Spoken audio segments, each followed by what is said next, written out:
This is RSBANDB Update, episode 634, recorded Friday, September 1st, 2017. Achievements of Cognitive Dissonance.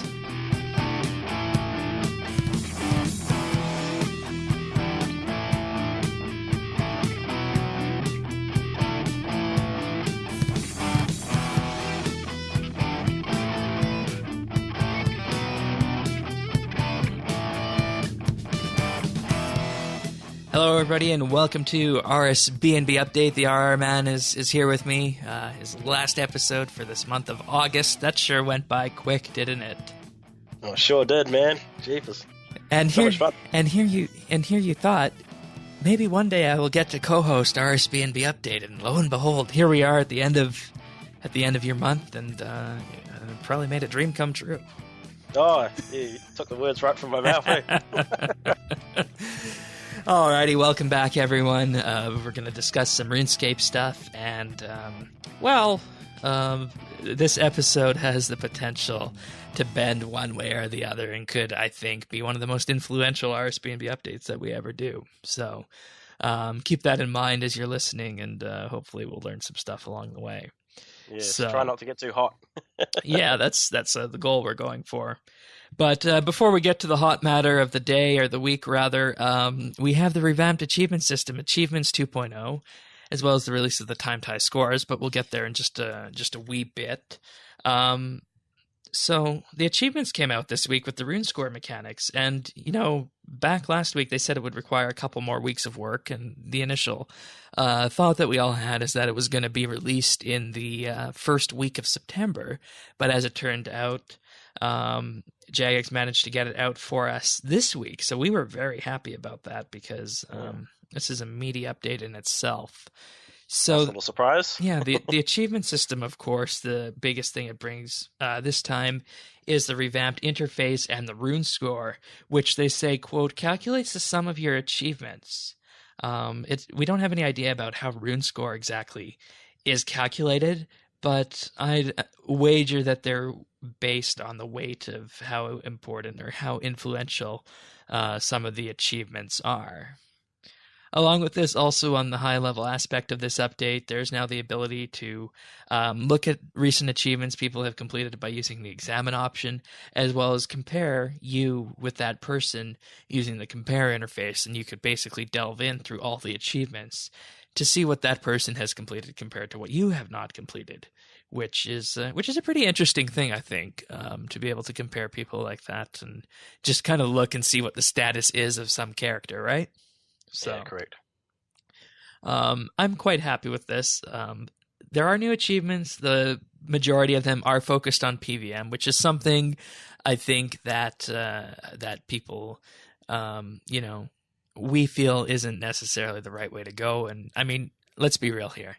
We would have loved some skilling achievements along the way. I know you and I were talking in pre and post show, like level 105 and 120s in the various skills might be a good example. Yeah. Definitely. Another example I had of an achievement this week that would be a good one to throw in for the farming skill would be to harvest 100 herbs in a single herb run. Yeah, like something like that, a little fun one for Right. each skill, something like that. Or, in the span of, 20 minutes, make X unfinished, or rather, make X 4-dose potions, right? Basically, Yeah. having you use your Herblar skill to ding potions off and be successful with that. Those are two skills that I think lend themselves nicely to that. I'm not sure what you could do for something like summoning or construction, because those are rather static in terms of what they produce. So there's a couple of ideas skilling wise there, I think, for achievements that we'd like to see. You have any skilling achievements ideas on your end?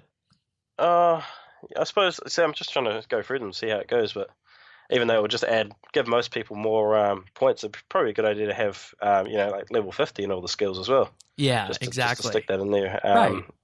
Because really, we have the yeah. accomplishment capes and whatnot. So Yeah. You could even go crazy and have it for every 10 levels and maybe just make it, 1 point for the first 10, 2 points for level 20 in all skills or something Right. like that. that would be And it good. doesn't really matter. They could add as many as they wanted. Yeah. Another, I think, good one would be a general amount of gamer score you get, or rather rune score, for completing each quest, because you get treasure hunter keys for completing a quest. Why not some rune score, right? Oh, wow! I don't know. To be honest, I thought that was a thing already. You're right. It's not. It's Yeah, yeah. You should. they're not, the quests are not individual achievements. Well, there you go. So, That's got to be add. That's got to be something to add on yeah. then.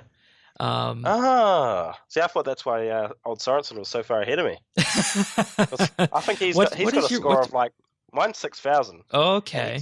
He told me he's double me. He's like over 12. So All I thought right. it was the skills that would. It must be most of the completionist ones that are giving him Yeah, might be. most of those points. Let me have a look, and I'll tell you guys what my achievement score is right now. To access this, you go into the hero interface, then achievements, and up at the top you'll see rune score, which basically says your rune score. Mine is 8,430, which, I mean, I think that's an okay rune score. I'm not exactly sure how well that compares to someone who is completionist, but hey, it's there. We need a rune score high score. Yeah, rune score. So you log in and you see this achievements page, and when you first get there, what you effectively see is you have an overview. I've completed 976 out of 1,653 achievements. And then you're also able to see your most recently completed achievements. You basically mouse over them, and it'll tell you Wilderness Task Sets, Elite, Revenge. So as you can see here, the last things I did was the Wilderness Task Set. Also, with this, it shows you achievements that you're almost completed. Defeat the 6 Barrows brothers and loot their chest. You've never done that? Well, here's the thing. It says I'm 80%. 8 out of 10 there, but there's only 7 Barrows brothers, so I'm not exactly sure what this is referring to. Have you not got? Can you click it and find it? Oh, you can actually click it. So how do you find? I guess you have to go for the list here. Find out what. So let's go for achievements. So that would be combat, I suppose. Or would that be PVM? Yeah. No. Yeah, we've got combat probably. Yeah. Solo PVM maybe. This is great. This is great audio. Yeah, yeah. Well, see, for those of you guys, and here we go. Something completely different. This next time I look at it, it says you're almost finished Eagle, which is unlock all the Eagle transport routes. So as you can see, it kind of varies, and it shows ones that have high levels of completion right there. And for those of you guys wondering, just pop on the YouTube version at youtube.com/RSBANDBupdate to see this if you can't log into game right now. But beyond that, you also get an overview of the various categories on the front page, the 6 categories. I've completed 318 out of 337 skilling achievements, 554 out of 690 exploration achievements, 15 out of 348 PVM. Sounds about right. 0 out of 18 mini-games, which, I mean, I have played all these mini-games before, so it's but none of them were tracked. Yeah. 0 out of 5 miscellaneous, which are very interesting achievements this time around, because they have them called Going for a Punt, which is ride the Waka canoe from Lumbridge to the Wilderness while wearing a straw boater. The Great Gielinorian Run, without teleporting or using third-party travel methods, run from Camp Tyrus to Castle Draken. I've got to do a quest to be able to do that. Yes, you got to do lots of quests for that. Now, here's one that is really hard to pull off. Open bar.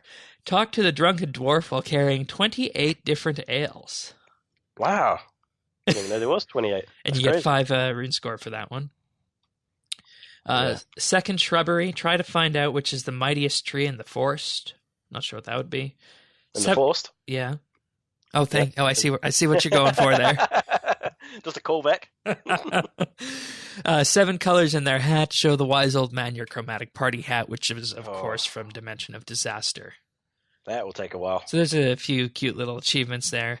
Then, of course, in the comp category, you're able to filter out all your achievements for comp, trimmed comp, and master quest point cape, and see how you're proceeding with all those.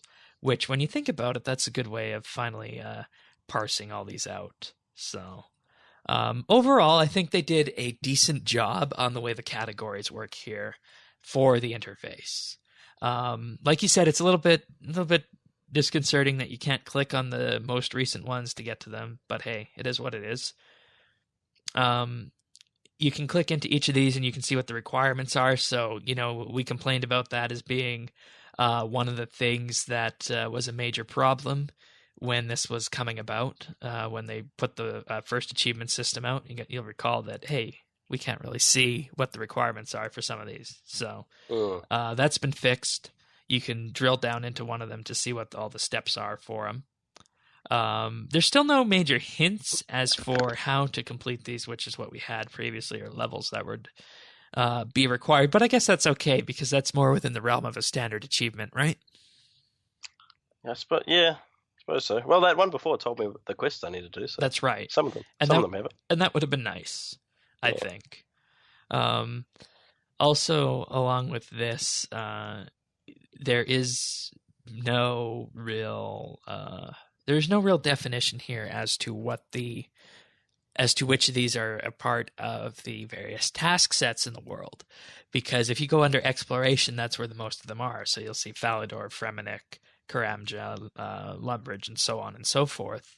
But you also see Menaphos here. There's 26 for Menaphos, but we don't have a Menaphos task set. Oh. And also, you can go into deeper ones, and it becomes a question of, is this part of a task set, or is this just something that I do? So that's something that could be made a little bit more clear going forward. Maybe that's a hint that one's coming? maybe, because, well, I mean, I think there are Sophanum tasks in the desert task set, if I recall. Good point. There is a desert one. Pyramid Plunder. Yeah. So, anyways. Yes.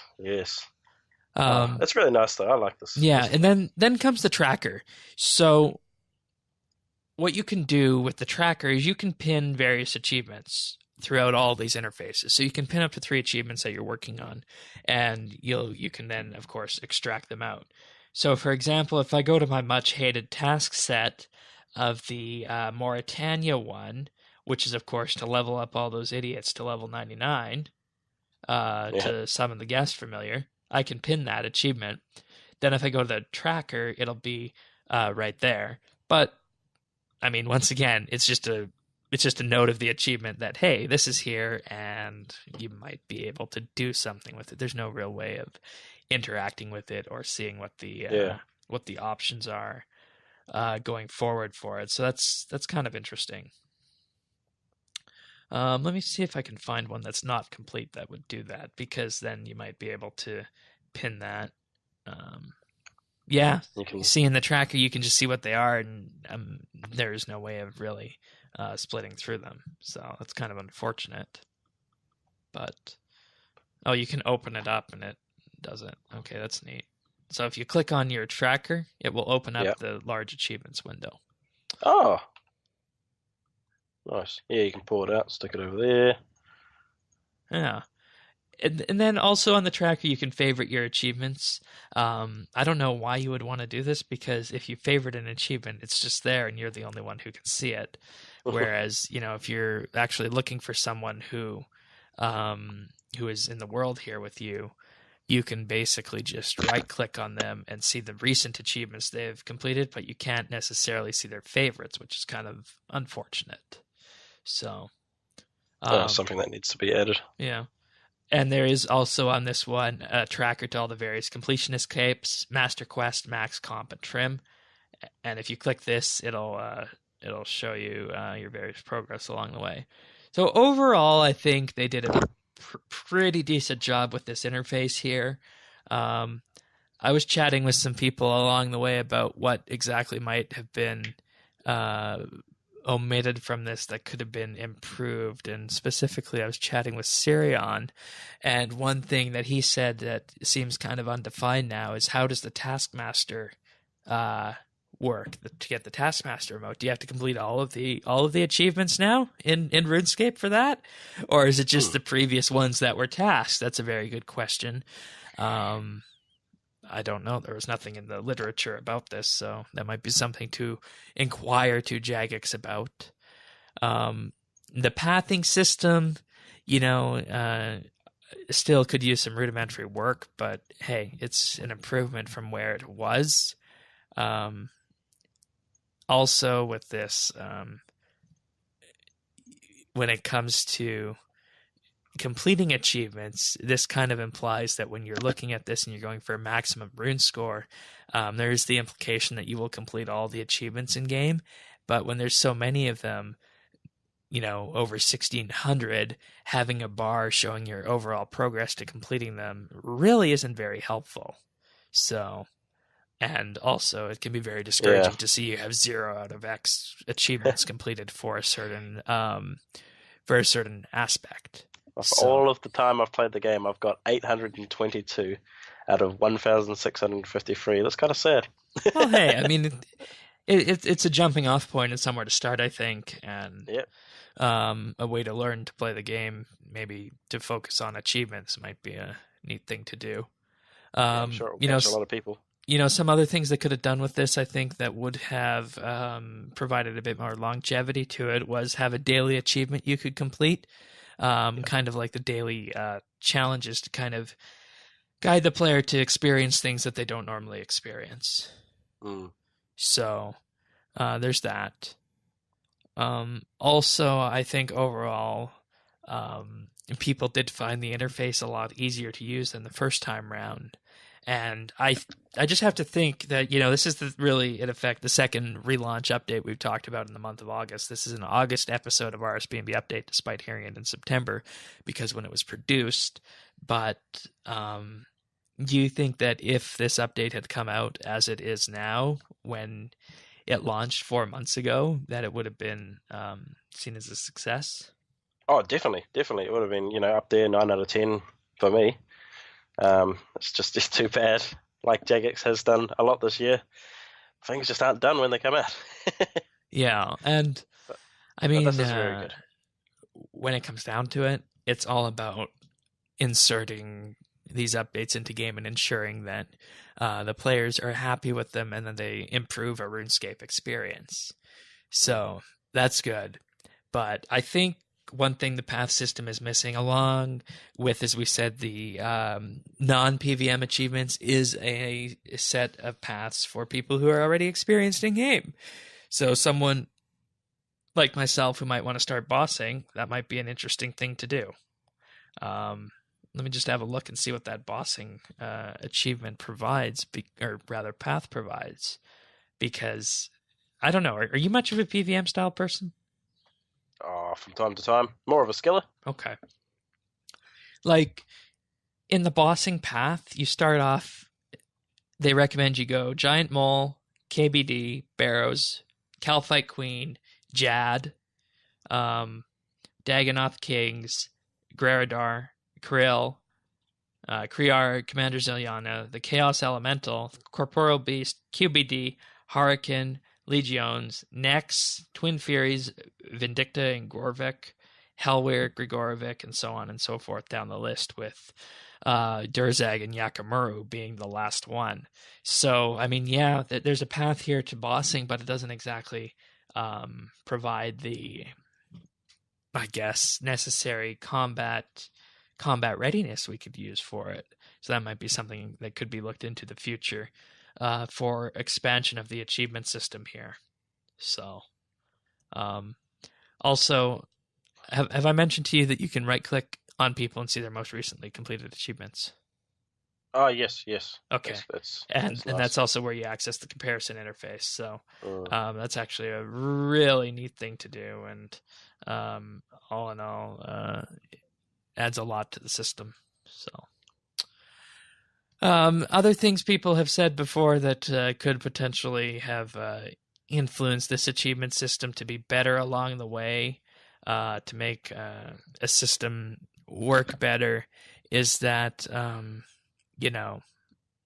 with this achievement system, there could maybe be a way to access the rune score mechanics and whatnot offline, and you see that through rune metrics. I don't think that's something Jagex did here.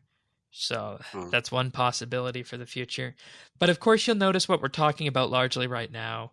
None of it is game-breaking. None of it is broken. None of it is unusable compared to where things were at with the first batch of the system. So there is nothing really game-breaking here to worry about. So that is good, I think. There's also the question asked, what are milestones? I have no idea what milestones are in this system here. And, I think people are definitely going to find use for what this will allow you to do in RuneScape, aside from, your standard routine. So, and of course, it was also hit that the hints were missing again, too. So that could be something that could come in the future, hints at how to complete the various achievements in game. So I think overall, this is a good thing for re-release, and I mean it's not necessarily going to be something that everyone goes to and is using as much as a chat box, or it's not as major of a omission as the huge amount of time it took, I think, to work through Shattered Worlds was. Though I don't know, it might be a matter of perspective as to what was the larger issue, Shattered Worlds or this achievement system. Probably achievements. Yeah. I'd say. Let's see. Anything else on this? I think we've hit most of the key bullet points. Yeah, we've got it down. Sorry, did you say what your rune score was? It's around 8,400. Nice. To catch up to you. Yeah, I've seen some people well over 10,000 and then 13,000. So, but those people are comped and whatnot. So that's not somewhere where I'm intending to go here. No. And, think so. There's a bit of an unnecessary also animation on the first page about the way the bars animate, but I think that's minor. So, but yeah, biggest thing that I'm going to agree with that I was chatting with Sirion was about the Taskmaster is hard to define now, and kind of like what I also alluded to, that it's hard to see what's a part of an achievement set. Yeah, I suppose the way you have to do it is, let me double check. We got that one. Yeah, the ones that are in the task set still do say, like easy at the start. Oh, they do. Yeah, and then hard and stuff. But so if you go to the Menopause one, those don't say hard or medium. Okay. So do you have the task? I assume you don't have the Taskmaster remote.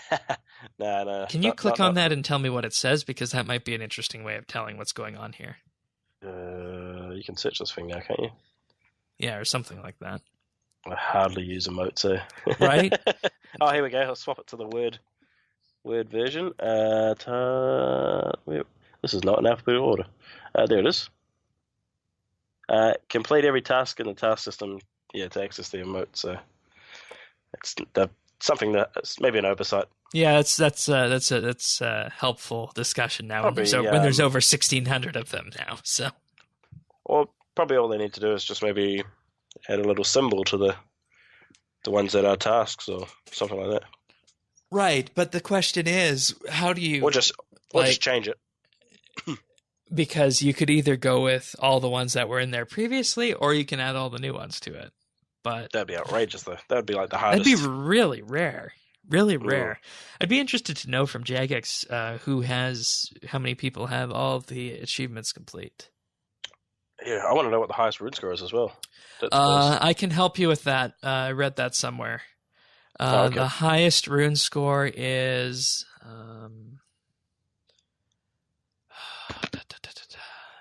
I want to say it's like 18,000 or something. Wow. I think that's the highest you can get. Wow, it's higher than I thought it would be. It's crazy. Yeah. Rune score achievements. Where is that?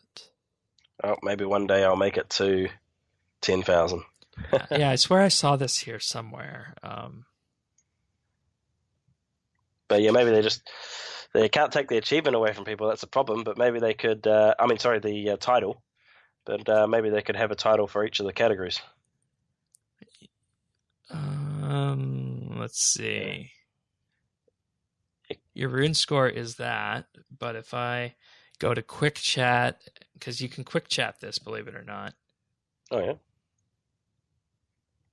Quick chat. Another thing I haven't used for a while. If you quick chat, you can see. Okay, no, I'm guessing it's somewhere around 18,000, just from what I think I saw. Yeah. So, but it's hard to say. And hopefully they add more of these. Should be nice if they added more every month or something. Yeah, that would be good, and it would Especially definitely keep those, things fresh. yeah, especially those miscellaneous, like just fun little ones, eh? Like the running from the left to the right of the world, and just little things like that. They Yeah, definitely need more than 5. yeah, definitely. And I mean, like I said, it's early days, and we could see more on that in the future. So you would assume that doing all the rework and stuff probably makes it easier to add more in the future as well, sort of thing. Oh yeah, definitely. Sweet as. So we got the high scores. Timed high scores, is it now? Yeah, timed high scores, which is basically a relaunch of the seasonal high scores. 6 new ones, and as we talked about previously, they're for killing the Queen Black Dragon, Araxor, Nex, all solo, fastest time. Telos at 200% enraged, fastest time. Fastest group dungeon, which is going to be solo, medium, C6. And fastest group dungeon, 5 people, large, C6. So you get an achievement if you manage to come in first in all of these. The winner of each high score will receive the Supreme title, the Crown of Supremacy, and the title in gold. The top 100 players will receive the high score unique title in silver. And there are now icons in game that provide details of the active high scores that you can compete for. So these are all running for first month, and they're going to initially rerun these. I think these are good to start with because everyone who has done PVM knows how to do Araxor, the Queen Black Dragon. If you're getting started with PVM, you start with QBD and eventually graduate to Araxor. So those are good ones, as well as Nex. Telos, that's a little bit hard, but I guess they got to have something that's a little bit higher up. And Dungeoneering is there. And once again, on the same kind of thing that we've been talking about with the achievement system, it'd be nice to have some skilling achievements here. But, I mean, or skilling high scores, rather. And I assume we'll get there eventually, right? Oh, you'd hope. One day. So, are you going to compete at any of these? Probably not, eh? I'm never really a fan of... I wasn't really a fan of the old ones, and timed ones never really get me going either. I always get too stressed out. All right. Just like in a video game where you have to do complete this mission in 5 minutes. Oh gosh, yeah, no, please no. Yeah. That's really too much. I agree with that. Yeah, definitely. So, all right, and at the these will run for each 7 days and recur over 8 weeks in total. So, there we go. Yeah, nice. Hopefully it won't be... Oh, but it's better these ways so they don't get people scamming them, messing them up. Yes. Cheating them. Although I'm sure people will find a way. Yeah, I mean, how hard is it to mess up a Dungeoneering high score, right? Yeah. So. Okay. You ready for this next one? Sure, I sure am. So, the mining and smithing poll was put into game on August 30th. It was initially going to be put into game on September 4th. So, we had a bit of a talk about this last week, didn't we? About sure this poll. There was and about this dev warm blog. Words. Warm words, indeed. With hope from me, and I don't know. What were you hoping for when this initially was discussed? I was hard on the no. I was pretty against the entire post. All right, why are you against it? Well, the original post, sort of recapping last week, I suppose. I thought it came off as a bit biased and threatening towards the that was the basics. All right. I want to talk about this and specifically what you just mentioned because it shouldn't be biased, and Jagex is in a learning mode for how to build these polls. So I'm going to start off by saying this, that as you guys may have heard a while back, I do another podcast where we talk about news and we aim to remove bias and sensationalism that's in the news. And, this is not something I had ever anticipated that I would need to do with RuneScape, but here we are. So I had a look with this with my co-host on that podcast, which is King Caller Patrick. And we basically went through this blog again after the poll came out and decided, okay, what is biased here? What are people seeing as biased? So here's what we came up with. Now, you tell me if this is what you find biased as well on this. We basically came up with the idea that Jagex is really excited about what they proposed here for the yes side of it with the high-level mining and smithing update. As a result, they're doing a heavy amount of promotion on the yes side of it, and they're really, stressing all the positive good things that could come from the yes side of this vote. In total, we have 1, 2, 3, 4, 5, 6, 7, 8, 9 paragraphs about the yes side of this vote. And with that, 9 paragraphs on the yes side, and then a little bit about the poll methodology. And then we got 1 paragraph on the no side explaining what happens if no wins. So as a result, what we eventually came up with here is that the poll isn't necessarily biased to try and be biased towards the yes side. What's happening is that this blog post was written by Mod Jack, who is, of course, working on the project. And if you're working on any kind of project, you're going to be very excited and very enthusiastic about it, leading you to heavily promote what you're working on.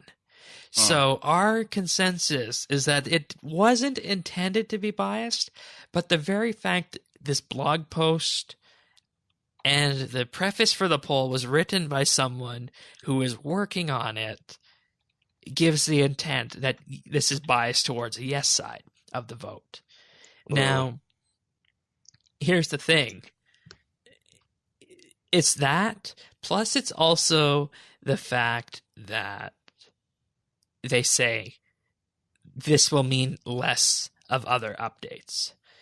So it's that one section of that sentence. As noted earlier, this will mean less of other updates. It's that. Plus the fact it is so enthusiastic about the yes side. That was our interpretation of this post and why people are seeing it as biased, even though it might not be intended to be. Yeah, cut in there. Maybe he's excited for one, and it could also be that maybe he just really wants to. He's been working on this for so long. Exactly. He really wants to get something going. Exactly. And now you could put out a devlog about this update and leave off the lower third of this post, and it would have been a completely fine post. And anything, after the take it to the polls section, that should have been split out and saved for another post written by someone who is a bit more neutral. I think that would have helped a lot in terms of the general sentiment that was talked about regarding this post. And now this is where things start to get really hairy. So they say here, this poll will use a simple 50% threshold. So 50% plus 1, we're doing the update. If not, we're not. So as a result of this, they changed it when the poll was being released. And it has now been changed to a 75% chance. Or rather, 75% threshold to vote to win on the yes side. Now, this is another thing that people are concerned about, or maybe overglancing here, is that it says the yes option requires 75% chance to pass. But that doesn't necessarily mean that no needs to get 75% chance as well, if the no option is to proceed ahead. So with that being said, there was some talk about whether or not the no option also needed 75%, which is indeed not the case right here. And this was explained by a post from Mod Shawnee. Basically, he says the threshold changing from 50 to 75% is due to the significance of what we're polling, something you have rightly mentioned in the feedback. The poll is to effectively postpone an improvement to the core of the game so that we can release content for the end game. That's a fundamental and large change. So should we expect a large portion of the community to back it? 75% will now be required to change our plans to a high-level mining and smithing update.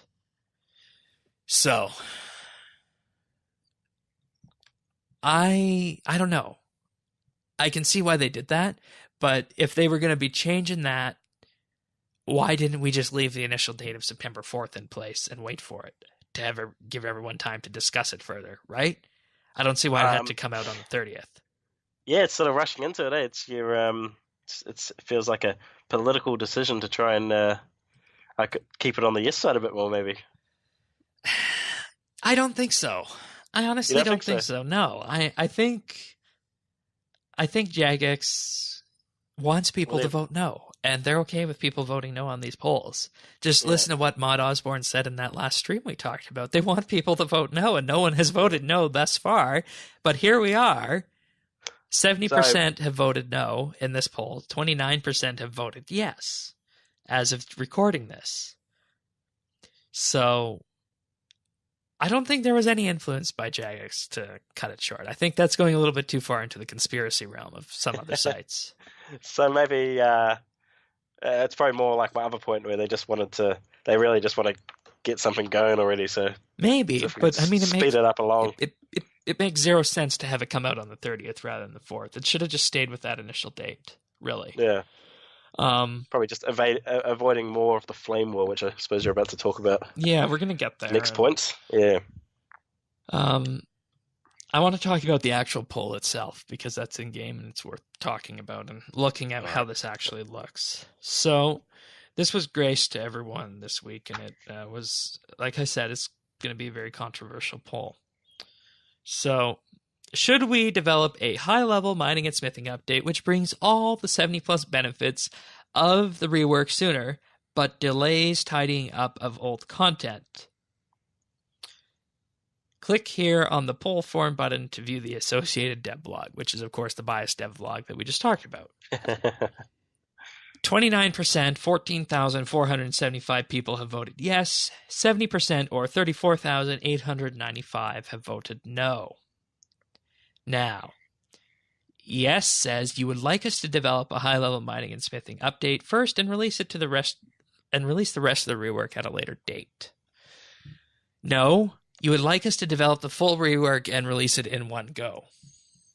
So this is a bit of an inconsistency.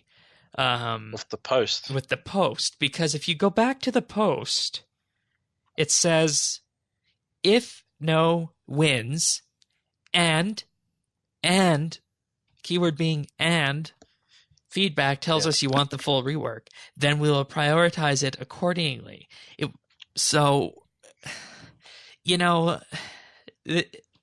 There's some real questions here about what no means. It's not a clear question. Because, yes, we know what yes is going to give us, but we don't know what no is going to give us. Because no effectively says in-game that you want the full update. But no on the post says that that's contingent on feedback as well. So the question I think needs to be asked, which is actually going to be the way Jagex goes on this? So there's questions with that. And then there's something else I'll also say. I have been talking with Pernasius, with Sirion, with other people in the Bits Bytes Friends chat, with other people in Clan Quest, and the general consensus of people who want to see something for mining and smithing, but aren't sure if they should vote yes on this, is that we do not have any information on what the high-level updates are going to look like. Like, for example, is this overload item going to be tradable? Are the new ores and armors going to be tradable? Or are they something that you're only going to be able to make with the skill? Well, it's a lot of questions. And along with that, are they going to be on par with the stuff you can get from Next? Or Ports? Or God Wars 2? Or Calphite King at level 90?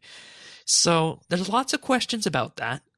And, I think this is something that Jagex needs to deal with going forward if they want these polls to have any lack, or rather any credibility, because right now they're severely lacking credibility. Because right now, these polls and devlogs are written by people who are developers, who are very hyped about what they're working on. They are written by people who do not proofread for bias, as we said right there, even if it's unintended bias, right?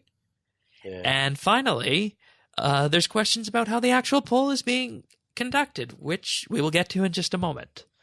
So, as much as Jagex wants this to be a great moment for the polling system in RS, it's another huge learning experience for them because, let's face it, there is no clear question.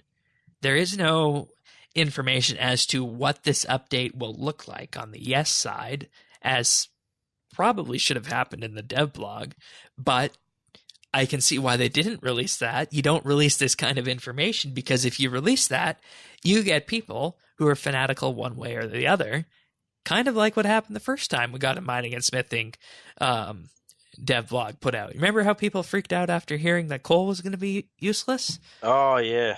They took that joke the wrong way. So we're in a situation here where people want more information, but if Jagex releases more information, they risk poisoning the product. So this is a real catch-22 situation. And yeah, lose. With this update, we're at the point here where it's better, I think, to just scrap this whole poll and let Jagex make the decision internally and let us know in 4 to 8 months about what's happening. Because I'm going to be completely honest with you, we have a huge problem with what could effectively be described as illegal aliens coming in to vote into RS. Yes, now please explain that. So,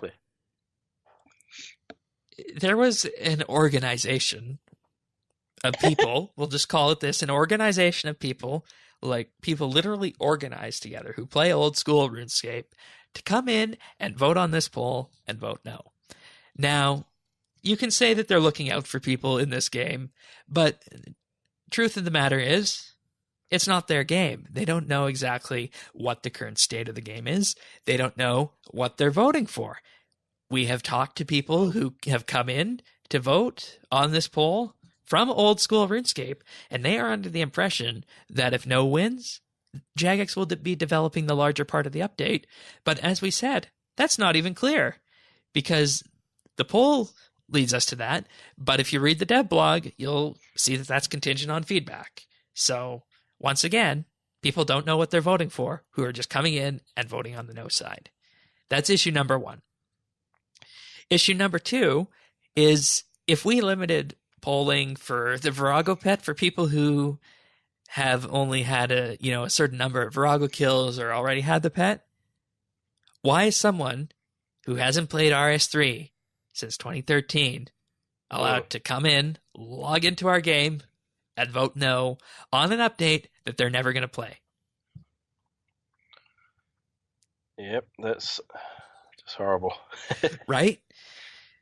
And the question is, now, how would old school players feel if there is a huge boatload of RuneScape 3 players coming in to vote on their updates every month? Exactly. Are we able to do that? I suppose we can we? I think we can. But, it doesn't make sense to do that because we don't know what they're all about. We don't know what the state of the game is. And, we're not going to play it. So it really doesn't influence us that much. I liken this to a situation where you have a bunch of people who are being organized in real life to vote for a specific candidate in an election, but they don't even read what that person is standing for. Yeah. Bandwagon. So, from the way the dev blog was written, from the way the poll was changed, from the way the dev blog differs from the actual post, and from the fact that we have all these people coming in to vote on this, let's be real here. This is not a representative sample of what the game is going to be aiming for here.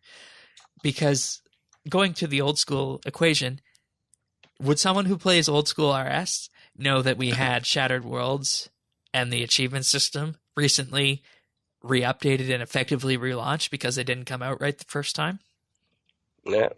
And that might have a factor in if you vote yes or no for this, because what if the mining and smithing rework was to come out and it needed one of these effective relaunches, just the way that these two updates did? I'm not saying that's going to happen, but what if that is indeed the case? Yeah. So, there's just not enough information here for someone to make an educated decision who is just coming in. So, like I said, this whole thing lacks integrity. And plus, beyond that, we got to look at how many people are actually playing RuneScape right now. So this number is between the both of the communities. So I think there's probably about 40,000 people online on RS3 right now. So with that being said, is this a truly representative number here of how many people are in game who are voting for this? Like, let's look at the actual sample sizes here of what is going on. So there's 80,000 people online on RS in total right now. 50,000 of them are in old school, give or take. So we got about 35,000 people playing RS3 right now at the moment this podcast is being recorded. We have 34,913 people who voted no and 14,481 who voted yes. So as you can see here, we have a larger number of people voting in this poll than people who actually are concurrently playing RuneScape.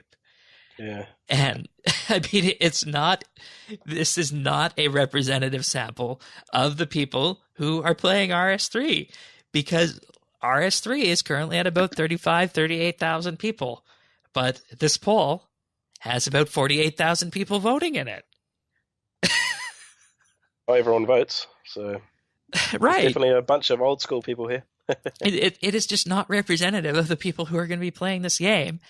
And I don't know if you guys follow this kind of thing, but whenever the news comes around in real life and says that candidate A has 35% support, candidate B has 52% support, sometimes you got to take those with a grain of salt.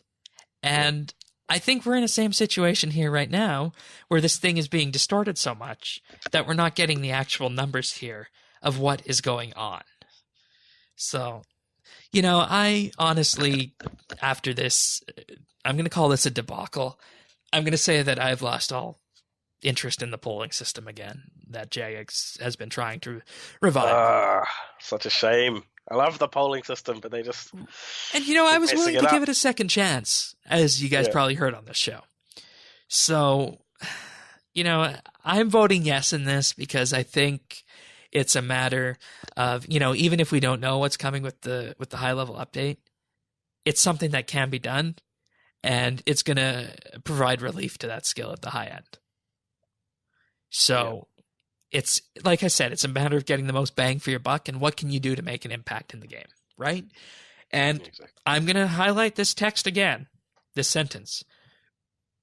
As noted earlier, this will mean less of other updates. The Fred comment. Right. And... I mean, we've been in that exact situation before. This will mean less of other updates. We've been in this exact situation before. It's called Metaphos. Yeah, exactly. That led to the release of Shattered Worlds. That led to the release of the achievement system. That led to the lack in perceived amount of updates. So, if we want to go back to that, that's fine. But I don't know. I honestly feel the game suffered during that time period. Do you think it suffered while Metaphos was being released? Oh, definitely. Right. Definitely. And they said in the stream, mining and smithing is bigger than Metaphos. So... it's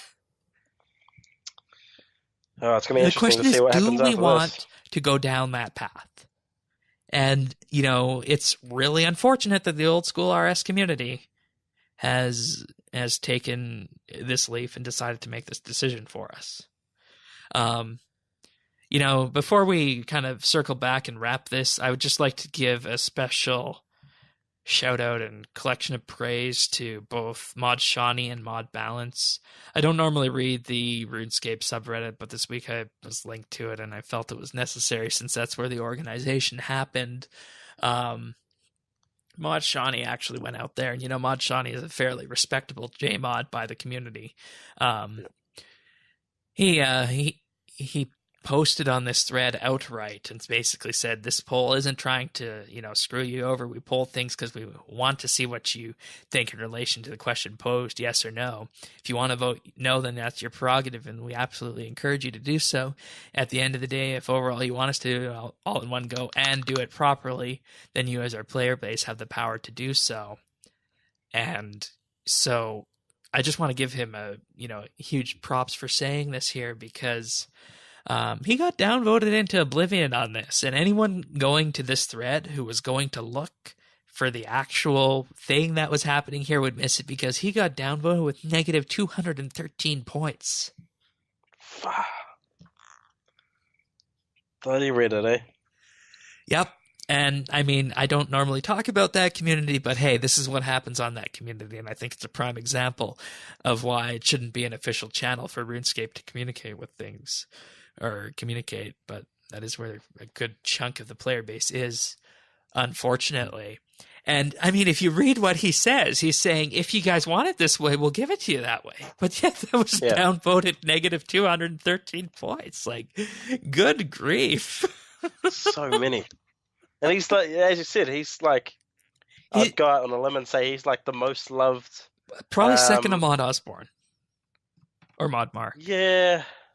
That guy always comes off as a bit cheesy though to me. I don't know. Mod Shawnee, he seems a bit more genuine.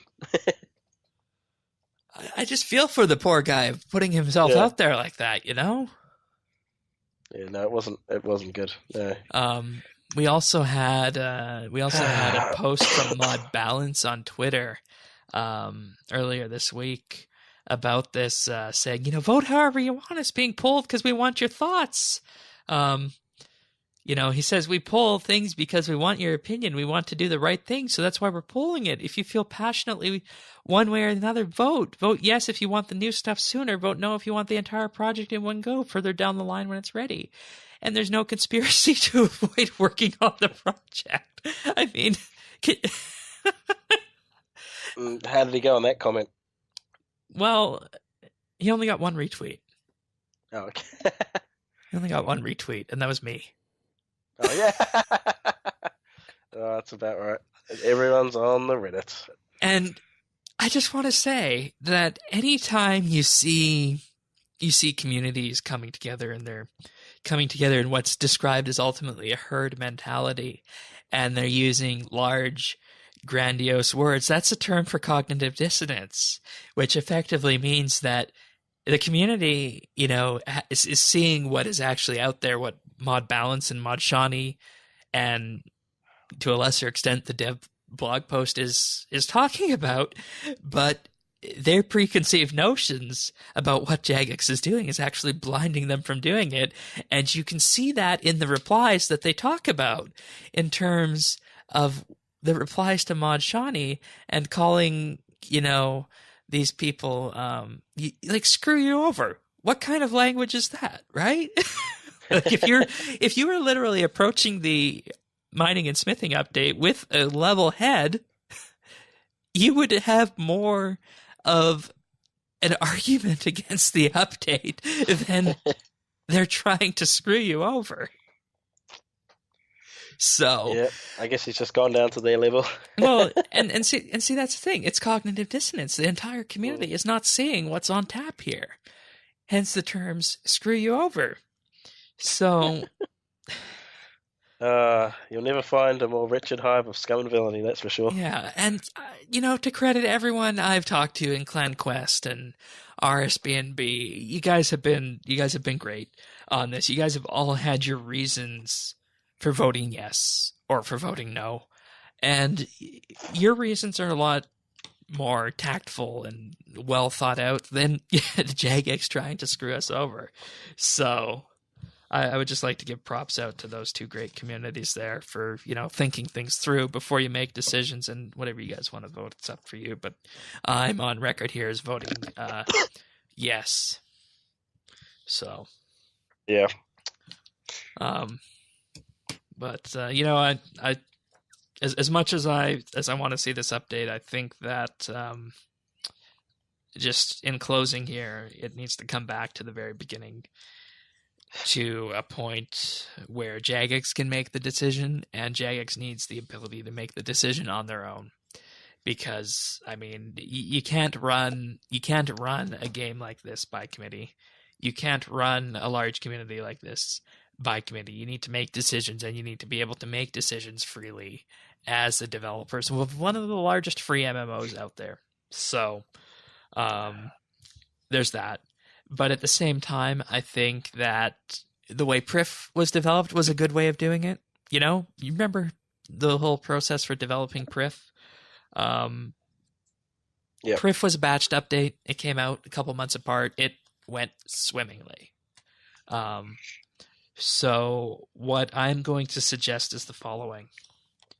If Jagex wants to press ahead and do the high-level update, good on them. Do it. Get it done. Involve us in the process.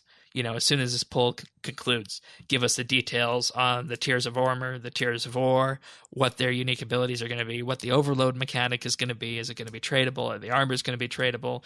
How are they going to compare to the armor that's already in game? And what is this going to do for the longevity of the mining and smithing skill? Answer those questions, and if these questions were answered previously, I think a lot of people would have voted yes in this poll who voted no, who still have their heads attached sanely and can see reality. But I think this is a decision that needs to be made by Jagex. It can't be made by the community at this point. There's too much ambiguity and garbage in this poll and whatnot from various sources as we've outlined. So there's that. Now, here comes the point where I'm going to be controversial on this podcast. Oh. So, we know that the mining and smithing update is going to be a large update. It's going to be larger than Manaphos. And we know from that what that does for the game cycle and the fact that they need to pull people off other projects, right? Yep. So, I think there's two ways of going about this. Number one, if the no option wins and Jagex wants to follow the poll, even though it's deeply flawed, I think what they need to do is they need to do a series of A-B polls over the span of a month, over the span of October. They need to do a series of A-B polls in the end-game system. Would you rather have mining and smithing or the bank update? Would you rather have X or the mining and smithing update? Would you rather have Y or the mining and smithing update? Would you rather have Z or the mining and smithing update? Do 4 polls like that over the span of a month. And if people give the overwhelming consent to put these projects on the back burner, whether it be the bank update or maybe some quest line or maybe even a new skill next year or the year after to get the mining and smithing update out the door, if people vote yes on that, then by all means proceed on that with the reduced amount of updates that'll be in the meantime. And this should be familiar to anyone who's done research before, that A/B testing is a very honorable way to go when it comes to testing things, because you know how something weights black and white against something else, right? So yeah, exactly. If you can give up these updates, then yeah, might be a good idea to go with it. Or the other option, which I think would be slightly more controversial, is the following. Raise the membership price to $12 to $15 a month. Shit. Remove the grandfathered rate for people who are grandfathered in at $5, $7, and $9 and bring them up to the current $10 price. Oh, shit. And along with that, add microtransactions to Old School and have Old School pay for their own membership fee. Oh, we went from 0 to 100 right there. And the reason for this is because we know what the game looked like when Manaphos was being developed. So if we can bring in a huge portion of money to Jagex, either by, as I gave various options of increasing the cash flow in, or maybe even a crowdfunding campaign, who knows? This might be a good thing to do, but I don't know if the community would raise that much money in order to bring that many people on board. But probably not crowdfunding, because I don't see them being able to raise more than $100,000, and that would only pay one developer. So, but the point is there needs to be a there either needs to be a choice. You either have a situation like when Metaphos was being released, or everyone pays more across the entire RuneScape franchise, and we see an increase in the development team. Yeah. So, and I would put this as an alternate question to people who are voting no and who want the full update is, would you be okay with having a drought of updates like we had with Metaphos, or would you like to pay more to see the team develop or to see the team increase to bring more people on to work on various projects, right? Yeah. So I think there's lots of options as to which way they can go on this, and these are a few of them they could do. I don't think they would raise the price. I think $10 is the sweet spot for RuneScape, because RuneScape has always been seen as the cheap free-to-play MMO that anyone can play, and was affordable to young people back in the day, and it should still be affordable today. So, so with that being said, there's lots of questions about that. I just want them to get on with it. Just do something. Or don't do it. Stop trying to make every single player happy, which is, that's exactly what the problem is. Exactly. They just need to do or do not. There is no try. Thank you, Yoda. Damn it, you knew that one. Of course I knew that one. Moving on. And, we'll just go back to the huge survey they did. 48% of the people want smithing to stay the same. 46% of it want it to change completely. And this is why they're so reliant on this poll, is because they don't want to go back to the EOC situation where that split the community. And, I see the writing on the wall right now. I mean, you see terms like screw you over, negative 214 points. That is the same kind of sentiment we had when EOC was being tested, and the core aspects of EOC were not looked over well enough. And call me wishful thinking, but I honestly think that if the community had been all hands on deck when EOC was being developed, we could have got Revolution in with the initial EOC release and avoided much of this whole kerfuffle about EOC and the splitting of the two communities about this. So, I mean, let's be real here. Okay. It comes down to how the community is reacting and how the community is responding to these updates, as well as what Jagex is doing. And I told you this in pre-show, we could have went an entirely different route with this segment, and we could have lambasted, good sections of the community on this, but we didn't. Yeah. And my reasoning for that is that I am trying to avoid personally another EOC. I'm trying to avoid another huge fracturing of the community over this update. So what I am trying to do with this is I am trying to bring to everyone's attention out there that the writing is on the wall, on social media, on the forums, on Reddit, directly to the JMods. This writing is on the wall that the community is willing to go the same way they did with EOC, which is not something that the game needs at this point. And me personally, I am not up for another one of these battles where the community is splitting into two. I guess that... See, I don't think we'd ever have...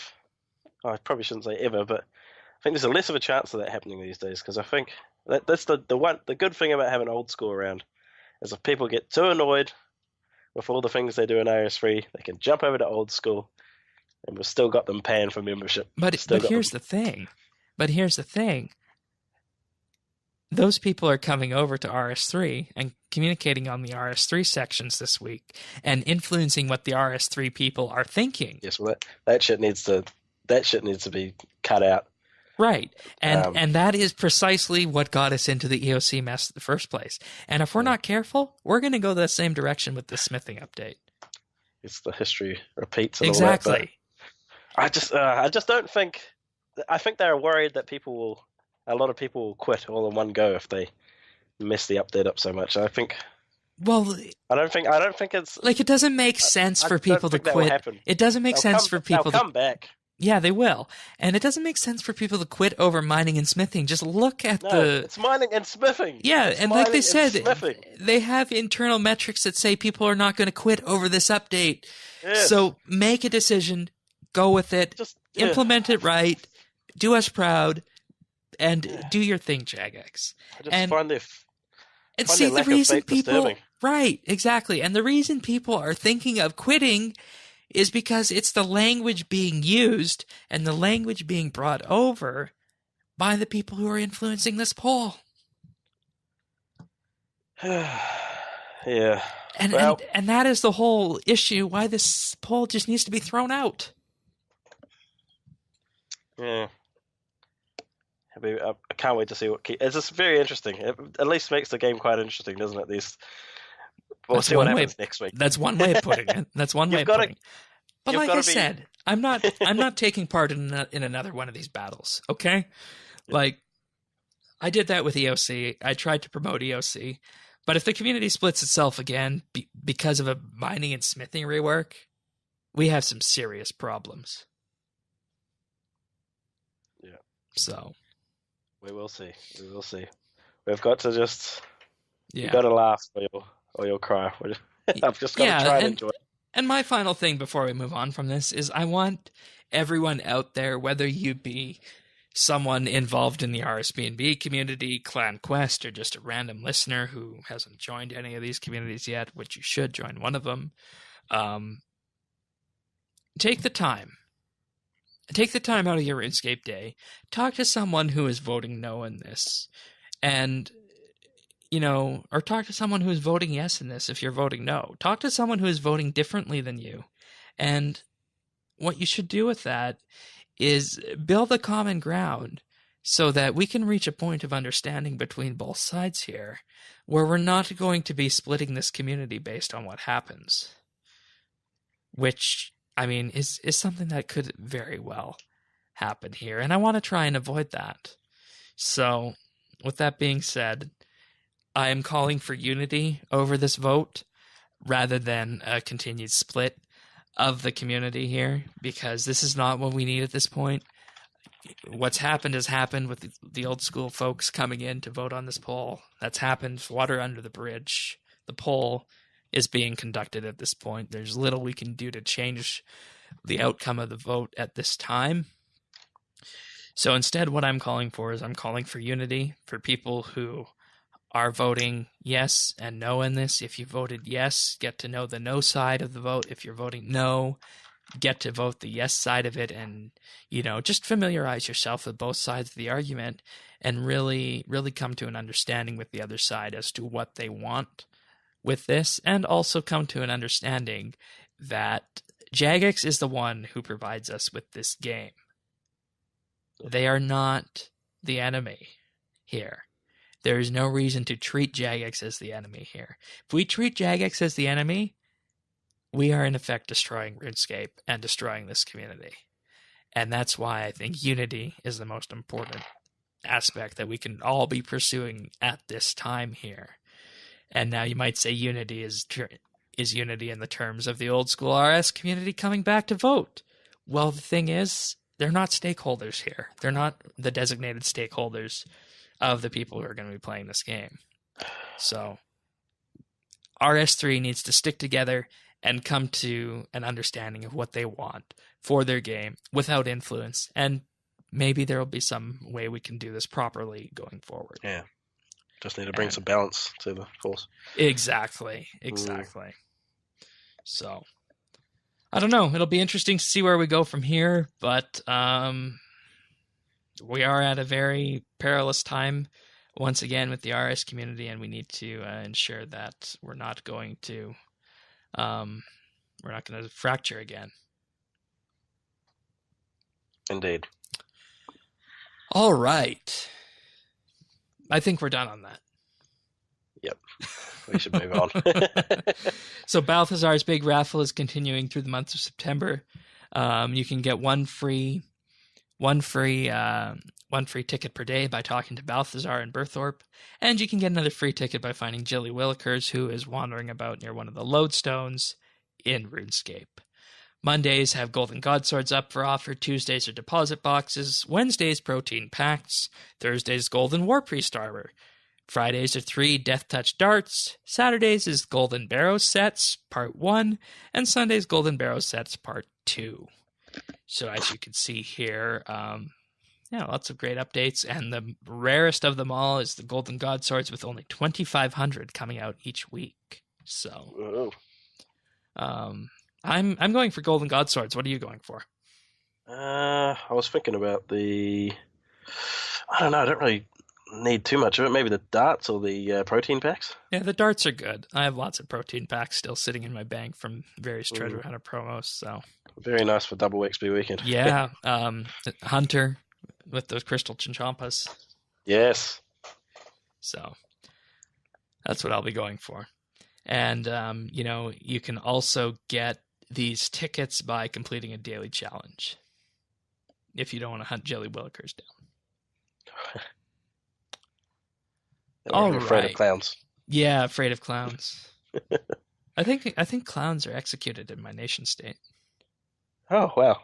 Yeah. So, September is here, and we got the month ahead for RuneScape. September is going to be a pretty lean month from the looks of it. We are seeing the launch of Invention Batch 2.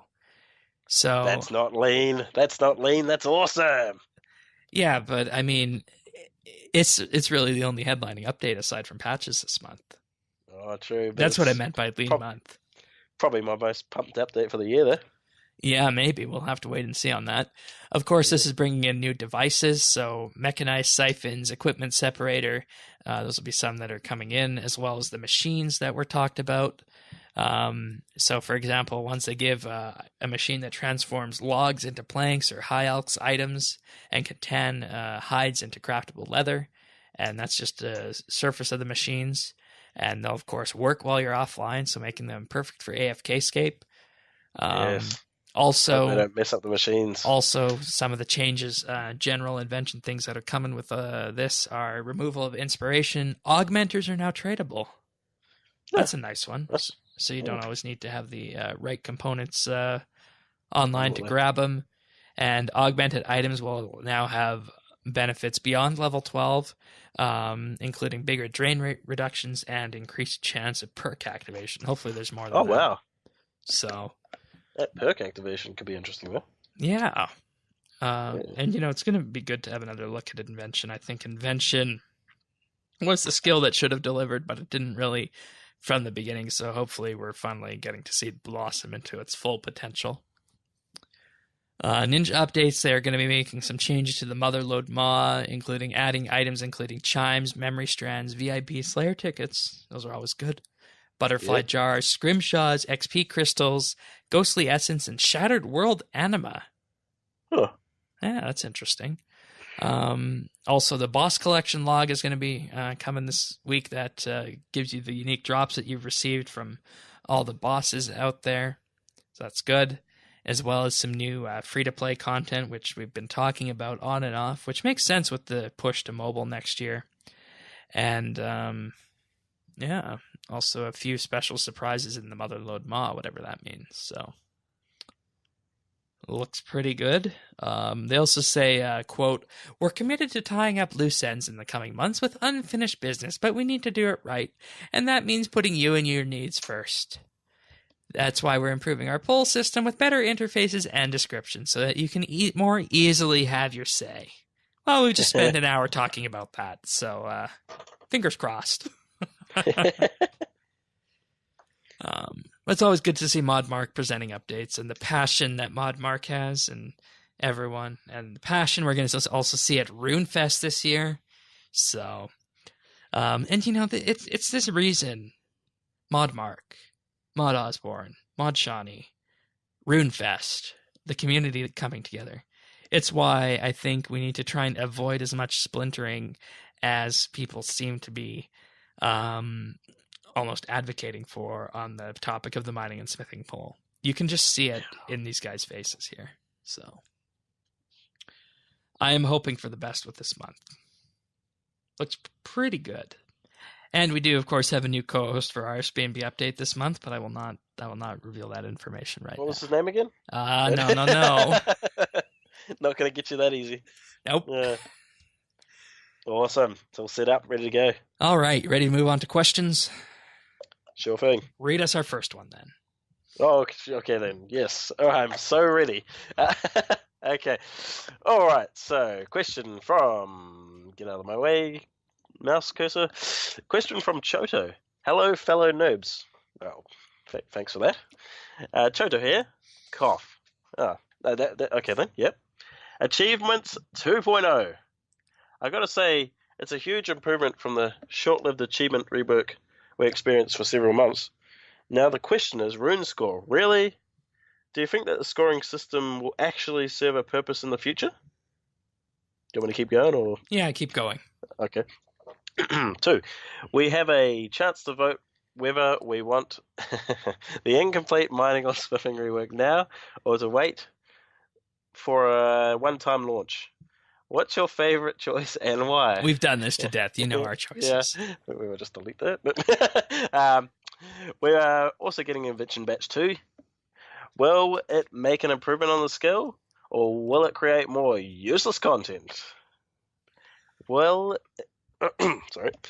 we be able to really discover and invent? Thanks and have a great weekend. Rune score. How did you feel about Rune score when it was first announced? Yeah, it's good. It's good. Okay. I love it. I used to love doing. Never really did the achievements on Xbox, but I was a big fan of the trophies on PS4. So I think it's just a nice little thing. Probably didn't take too much effort, and maybe something that will, so friends can go head to head. You know, if Sorensen wasn't so far ahead of me, I'd probably try to chase him. But you can chase me. We're only about 2,000 apart. All right, I'll work on you. Initially I said we want rune score rather than a list of achievements, X of Y, because if you went with an X of Y list, you'd have a constant race to, whoever can complete the most achievements, right? And I think the rune score system is better than an X of Y list because because it's simple. You're right. And there is no, I'm only 100 achievements away. I better grind this weekend. I'm only, 1,000 achievements away. We're going to get there in the next 6 months. Right. So, that's why I think the rune score is better. You don't outright see how many achievements are left unless you actually go digging, which is good. It's just a nice overview of what you're doing. And it kind of gives an emphasis to achievements that are larger, like the Great Gillenorian run, for example. Yeah, exactly. So yeah, as I said before, the only comment on it is I just wish there was even more fun achievements. Yeah, more achievements, definitely. Yeah, just keep that rune score going up. I don't think we'd see anything like, you need a specific rune score to access this content. I think that would be perhaps a little bit, that would be a little bit too much for Jagex to do. I think what we could see in the future is rune score added to the high scores page, or even rune metrics. Wink, wink. I think that would be a really great thing to have on there for those of us who like to make things associated with RuneScape. Have a rune score field. I would be all up for that. So that's what I'm hoping for with that. And I'll just reiterate overall again, I think the new achievement system is good. There needs to be a few little changes made here and there to facilitate finding of things to do, like a daily to-do list. But beyond that, it's got good promise for the future. So indeed. We talked to death about mining and smithing. We're not going to talk about skip that. to. Yeah, we're going to skip that right now. Definitely. So, when it comes to number 3, though, Invention Batch 2, I honestly think that anytime you bring something in a game called Invention, that's implying a sense of discovery. And the way it works, unfortunately, with MMOs is you can only have the certain amount of discovery that the game developers put into game. So with that being said, I don't think we'll actually be able to invent things. I think what instead we're going to see is we're going to see a renewed emphasis on perks and augmentation for various devices beyond level 20, or rather beyond level 10. So I think that's what's going to be the focus of Invention going forward. It's really a shame that it didn't turn into the discovery kind of skill. Like it was initially hyped, where you could bring out something that only you would have and you could like sell it to the rest of the community, right? but perks are limited. And it's just the nature of a modern MMO. Like, you would love to do so much that's dynamic and whatnot, but to build those systems takes time, and you would be looking at massive engine updates and changes to the way RS works. So I don't think it'll make it the true discovery skill that we want, where we can invent, but what I do think it will do is it will provide a nice improvement and a nice finishing off of the skill that we have right now. That's what I was going to say. He asked if it will be an improvement or if it will make more useless content. I think we need to focus on the fact that it would be nice to have the skill finished, when, especially after they told us it was scrapped and not coming. So that's what makes me happy about it. Right. And I mean, you could go further with this, and you could say you could add more discovery to it by doing tech trees, like have tech trees where you need to research the next item to uncover what's there. But of course, if you're looking at the RuneScape wiki, for example, that's all provided to you by default. So yeah, exactly. Yeah, that too. And I think it's a bit too. I think we've gone a bit too far. Too many people, 99, 120. So yeah. I don't think you can do that. Yeah, there won't be any discovery with that. But cut that off, and Yeah, and that's why maybe the name's wrong, but I'll be happy the skill will be finished. Yeah, and I mean, that's why I think tech trees are a good way of going about it. But that's not in plan right now. So yeah. Thank you, Cool. Chodo. Cheers. From Tycho now, with the reintroduction of the achievement system, RuneScape players will now have an easier time to find new goals and discover activities that they might not have been interested in participating in previously. Short story, the players have once again been handed tasks to complete. Now, my question is, do you think that RuneScape should continue to head down a path where it becomes a never-ending story? Examples include minigames, dailies, add and extend skills to 120, or a path where players can feel that they finish the game, i.e. ending quest lines and completing the skills. What would you like to see for the future, and what do you think lies in the future of the game? Best regard, Tycho the Elven, Elfborn of the Elves. Wow, that's quite the title right there. Okay, then. So what do you think here? You know, I think the traditional sense of finishing a game comes from single-player games and campaigns that you see on the Xbox and whatnot. And I don't necessarily think that works for an MMO, because you're eventually going to get to a point where you have a large enough portion of the player base who has completed content, and those guys are going to be waiting for new content that is worthwhile to come out to complete. Case in point being two examples I can think of this year were the Guthix Memorial back in January and Menaphos this year, even if Menaphos was a mid-level update. Now, with that being said, you definitely need content for these players so that they're not just sitting and they're waiting for the game to finish. Personally, I'm of the camp where the game needs to be a never-ending story to continue on what is RuneScape. Because, I mean, if you have a finished multiplayer game, what are you going to do once you reach 200 mil and all the skills, right? Exactly. And there's lots of people who have done that. And, you know, depending on how skills work when they come out, what was it, 18 hours to get level 120 invention or something? I think something... Don't remind me. Is something absurd like that. Yes, don't remind me. And this is why I always go back to the greatness that was RuneScape Classic, except for the interface side of it. Did you ever play RuneScape Classic?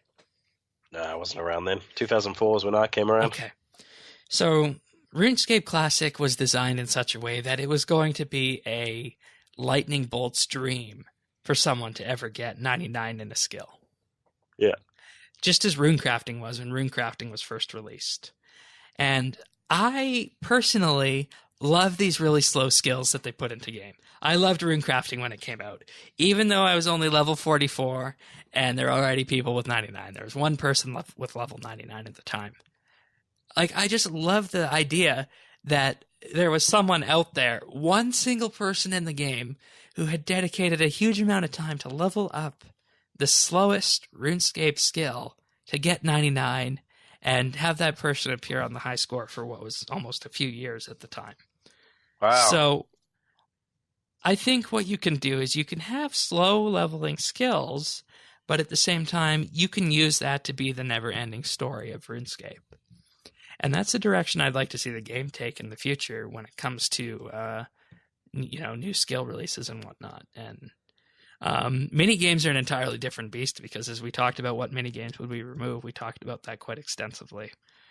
There's already enough dailies in the game, and I think that adds more to the Grindscape notion rather than the never-ending story notion, so that might be questionable. So I think the future of the game really is in lore and extending the skills. Personally, that's what I think. Yeah. What about you?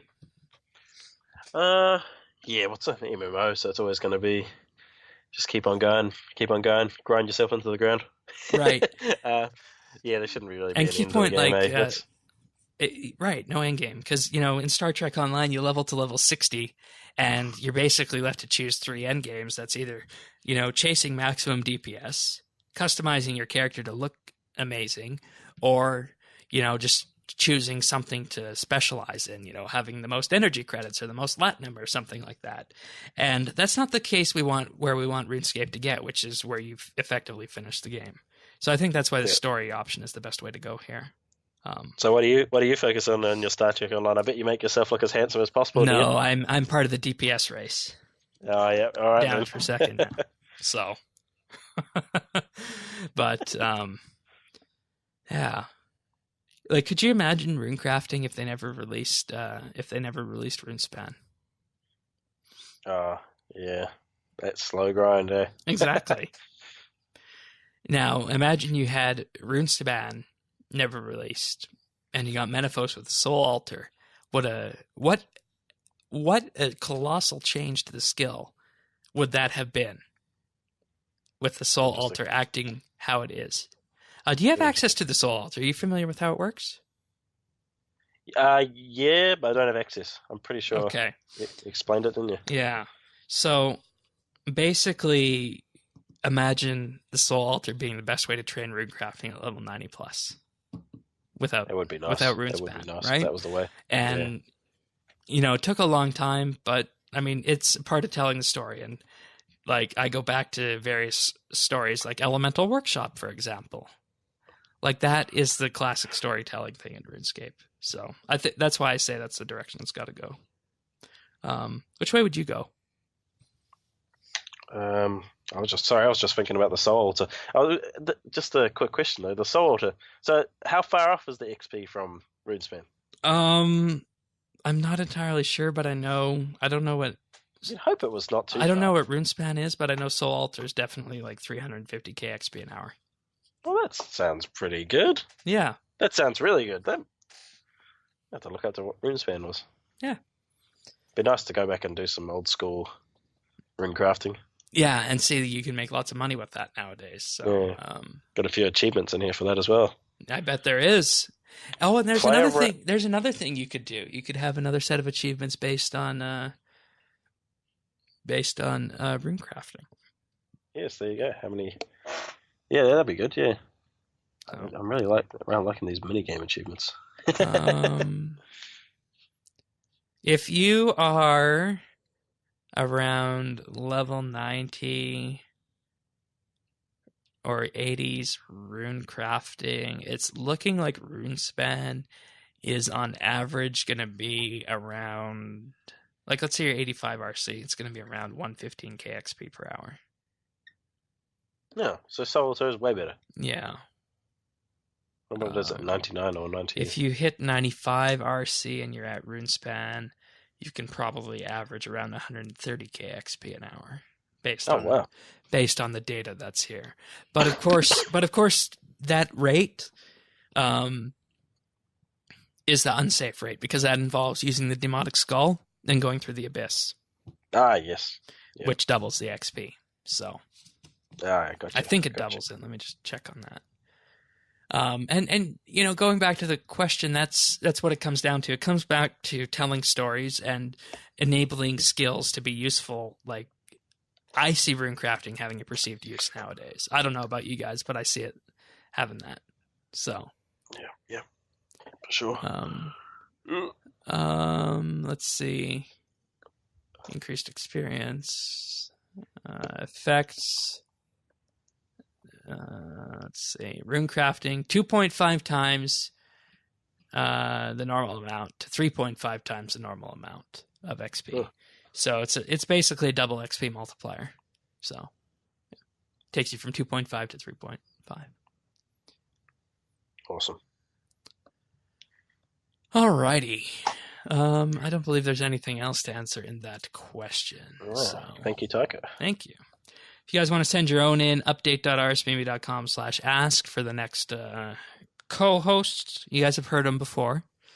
571-57BNB, 571-572-2632, and you can leave us a DM on Twitter at RSBANDB.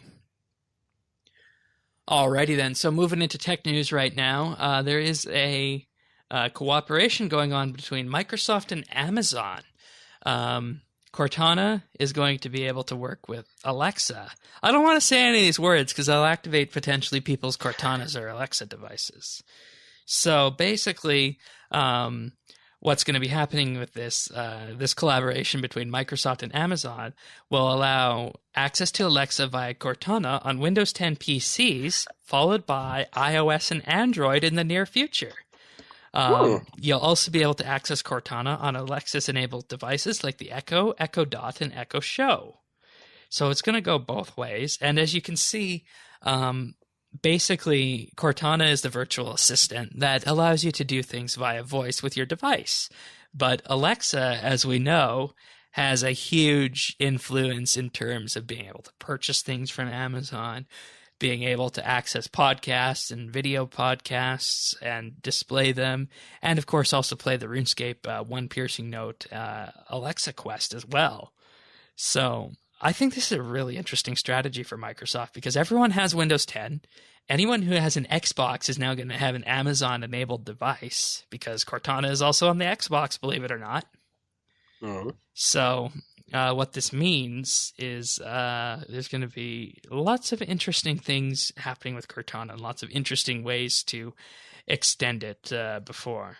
So I don't know. I can't wait to see what comes from this, but I think this is something Microsoft probably wanted to make Cortana feel more useful because let's face it, do you use Cortana on your Windows device? Definitely not. Right. Same. I don't use it either. But I'm sure we all would use something like an Amazon Alexa if we had the ability to, yeah? It does sound like the better out of the selection. Yeah. So, and basically, when Alexa is a guest on Cortana, they say, for example, you can say, we're running low on diapers, and in the future, the Windows 10 PC, iPhone, and Androids, you'll be able to simply say, hey, Cortana, open Alexa, and Alexa will order diapers using your preferred payment method using the Amazon services. Now, whereas if Cortana is on Alexa, Alexa will be able to use some of Cortana's useful productivity capabilities to enable people to, quote, stay organized. So the example is if you're making breakfast in the morning and you need to know if you have enough time to drop off the dry cleaning before work, you say, Alexa, open Cortana, and ask when your first meeting is. And if you won't have enough time, simply ask Alexa to open Cortana again, set a reminder for you at the end of the day to drop it off. So it's basically a convergence between Microsoft and Amazon here. So awesome. Yeah, I'm looking forward to that. Definitely help it move on. Yep. Our next story is regarding something we talked about previously in regards to movie rentals. We were talking about the fact you might be able to rent movies a few weeks after they debut in the theater, right? Yep. Well, Apple is in a bit of a price war now at the movie studios over pricing for 4K movies and 4K movie rentals. The idea behind this is that Apple will be wanting to offer 4K rentals on its new Apple TV device, but there's a disagreement on pricing. Of course, 4K is double the resolution of 1080p. Apple wants to have these movies available, and it wants to charge $19.99 for one of these movies, which is, sometimes what you would pay when you go out and buy a Blu-ray disc, right? Yep. But Hollywood studios want an extra $5 to $10 for these 4K movies. Whoa. Yeah, so I mean, $30 for a movie that you would digitally own in 4K. That's quite a lot, and you might just be better off going out to buy the Blu-ray disc in that regard, or the Ultra HD disc. Sorry, wait. Apple was wanting to charge less? Apple's wanting to charge less than the studios. Well, yeah, that's something you don't see every day. Go Apple. And, this is something that they've been bouncing back and forth on. And the rationale is that they say, I wouldn't tell Apple how to price their iPad, said one studio executive. And they want to close the details before September 12th because that's when the fall Apple media event with new iPhones and whatnot is coming out. But Apple... Shane's favorite day of the year? Yes, that's right. We're going to have a lot to talk about on that week's episode of the show. It's been 10 years since the first iPhone was released. So it's going to be really interesting to see what comes out this year, and I am in need of a new phone. Excited for that. They say there might be wireless charging? That's gone to questionable. Oh, questionable. Oh, okay. Yeah. But anyways, Apple is a minority player in this area here, with Roku, Amazon, and Google holding the vast majority. Specifically, Roku and Amazon commanding the vast majority of this field. So it'll be interesting to see if Apple is able to negotiate on this lever. Of course, everyone will famously remember the time when Apple negotiated 99-cent songs in the iTunes music store and what that did to the music industry. They regretted that one sorely. So they're trying to make sure they don't have the same mistake with movies. But I don't know. I honestly would not pay for a 4K rental if it was $5 to $10 more than a standard HD version. The only movies I would probably buy in 4K if that were the case, considering Star Trek. You hit the nail on the head. You hit the nail on the head because I don't have a Okay. I don't Tell have you what, I'd buy Star Wars. Okay. I don't have a 4K Blu-ray player, and so many are going to be, lacking, and there's going to be so much lacking in terms of Ultra HD discs that you might as well just go digital for this. So, anyways, it'll be interesting to see what the prices are, but I don't know if many people are actually that excited for 4K movies. Yeah. So, alrighty. Final tech news story. Microsoft Mixed Reality, which is, of course, their former HoloLens product, is going to get support for Steam VR, Minecraft, and Halo just in time for the holiday season. So it was announced this week in Berlin that Microsoft is announcing a new entry-level tier for this headset, which, of course, for a long time was relegated to applications that were seen as professional because, it was really expensive. So that's why they've done this. It's going to, of course, tie in with Windows 10, and they're leveraging technology from 343 Studios, the group behind Halo, and, of course, Steam VR, all to bring this device to people here. And they're calling it Democratizing Virtual Reality, a tale of two PC tiers. So there's going to be a Windows Mixed Reality PC and a Windows Mixed Reality Ultra PC, which, of course, is the ones who have discrete graphics, and when plugged into these devices, these headsets will run at 90 frames per second, whereas the Mixed Reality PCs will only run at 60 frames per second. So you can see Microsoft is really wanting to provide a high-end solution for this here.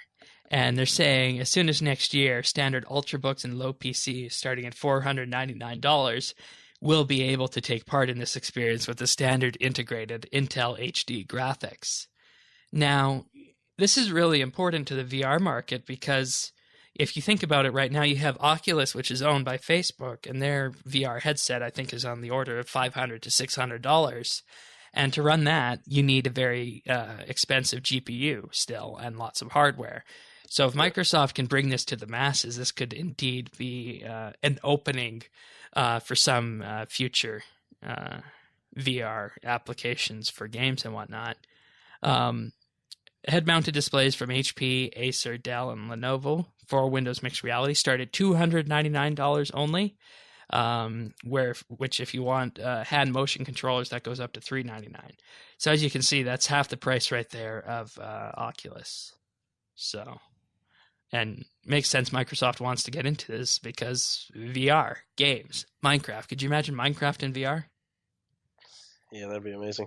I've never played Minecraft, but... Oh, what, Shane? No, I haven't. Come on. No, I haven't. You should. It's although we don't want you to get lost in it.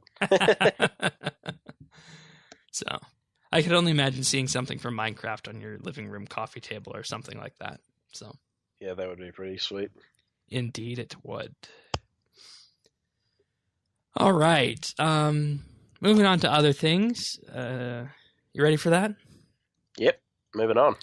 So our skill of the month for August has ended. GemAndy52 took the win. As expected with 72 million XP gained in Invention. Yeah, that's approaching that barrier. Pernasius came in second, but only because he was at 190 at the start and he gained 9.2 million. So he only had 800k XP left to go before coming up on the 200 mil barrier. So well played. And with that being said, the skill of the month for September is summoning. So we'll have some data for that. And as you know, summoning is for the double XP weekend, as we've had numerous times in the past. So going to be a bit of a spike at some point. Yeah, there will be. We got 8 of them in there, and I see one of them is you. I am there. Excellent. Look forward to seeing what you pull off. Maybe you can have a little race with Sorensen. Oh no! Don't give him a head start. I'm going to take him down.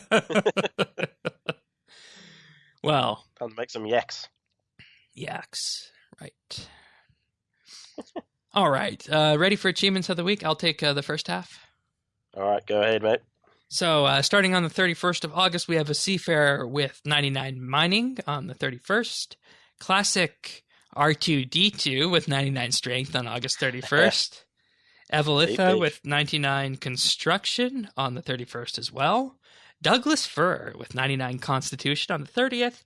And Ms. Conan 10 with 99 attack on the 29th.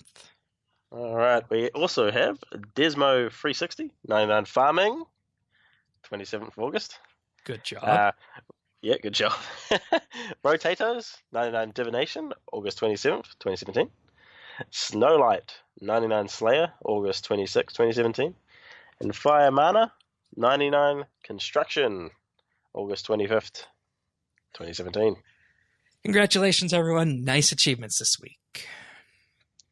Yeah, well done. Do you have a pick of the week for us? No, I didn't actually. We didn't even discuss this before. I hope you do. All right, indeed I do. So, you ever need to send a file to someone that you don't want to upload to Dropbox or OneDrive just because it would be too inconvenient and you only really need it for that one time? Why, yes, Shane. So, there's this good service that's been put together by Mozilla called Firefox Send. You can find it at send.firefox.com. And basically what this allows you to do is it allows you to send a file up to 1 gigabyte in size to anyone that you want.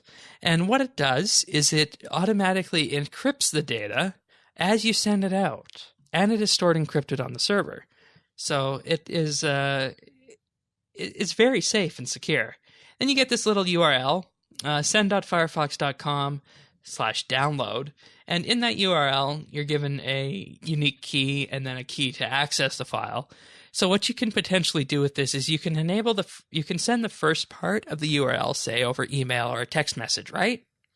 Then if you're really wanting an extra level of security, something you could do is you could get on the phone with that person or meet them in person, which might defeat the entire purpose of sending a file over the internet, but let's just say over the phone, and then read out to them the key that is provided here.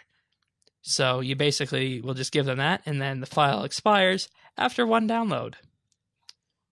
And awesome. it is just completely gone after that, and it appears on your computer and downloads like any other file normally would. That's fantastic. It's a bit like BitTorrent Sync. But, yeah, exactly. A lot easier, a lot more straightforward. This is awesome. Exactly, that's what it is. And I mean, if you need to send multiple files, just zip them up and off they go. It's wicked. Good on your Firefox. Yeah, and I mean, it's from Mozilla, and I mean, they say it works in Firefox, but it also works in practically any modern browser. I've used it in Chrome just fine. There were some questions about if it works in Safari, but it definitely works in Chrome, Firefox, so it works in the main ones. So yeah, the good ones. Yeah. So there's a little file for you that you can have. Oh, there you go. Sent me so. I wonder what Shane sent me. Yeah. Oh, okay. There you go. Oh. Is it a picture? Yeah, it's a picture. So, okay, it's taken a while. My slow connection. It's a huge picture. That's a huge picture. It's probably sending me some sort of dodgy file. No, Shane wouldn't do that. We can all trust Shane. But yeah, that's That's great tip. right. Yeah, thanks for that. I'll be using that myself for sure. Yeah. But yeah, I assume it also works on mobile to download, but if not, then I mean, just use your desktop, but that's fine. So send.firefox.com. Pick of the week. Yep. Firefox Send. All right. What have you been up to? Well, I've been a bit unwell, so I haven't played too much RuneScape. Still working on that wood cutting. I think I'm 38 mil to 120. Okay. So, stick to that. And but I've been looking over the achievements, even though I haven't been on. And I really want to go for some of those minigame ones, since I've got 0 out of 18. And I was speaking about pest control last week and liking that. I really want to do the achievement Avoiding Conflict. Win a pest control game after repairing all barricades to full.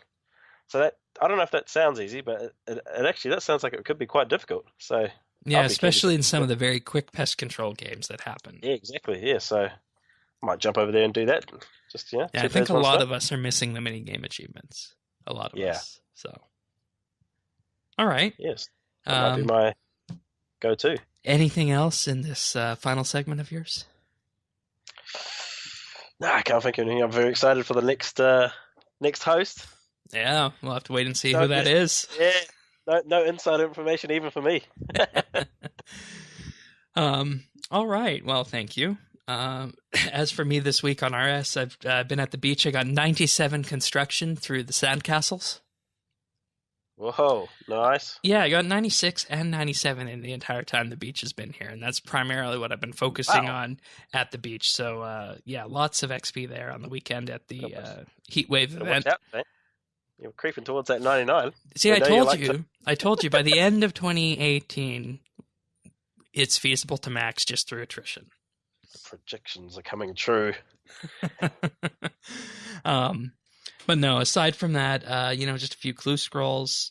I did pick up a Luck of the Dwarves ring, as I mentioned, because, those had dropped below 40 mil again. So that's good. Very handy. But aside from that, just some farming runs along the way. So awesome. And before we go, I would like to bring everyone's attention to a little survey.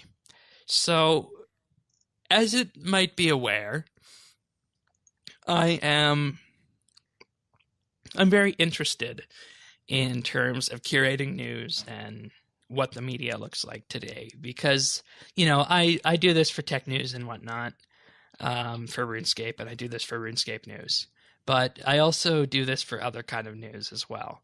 So I put together a little survey that I would like the podcast listeners to take, and you can find this at a little bit.ly URL that I've set up. Are you ready for this? Yep. All right, let me just grab this URL here. The bit.ly. I've had this tab open for a few days now. I have to get it done myself. So. Naughty yes. Man.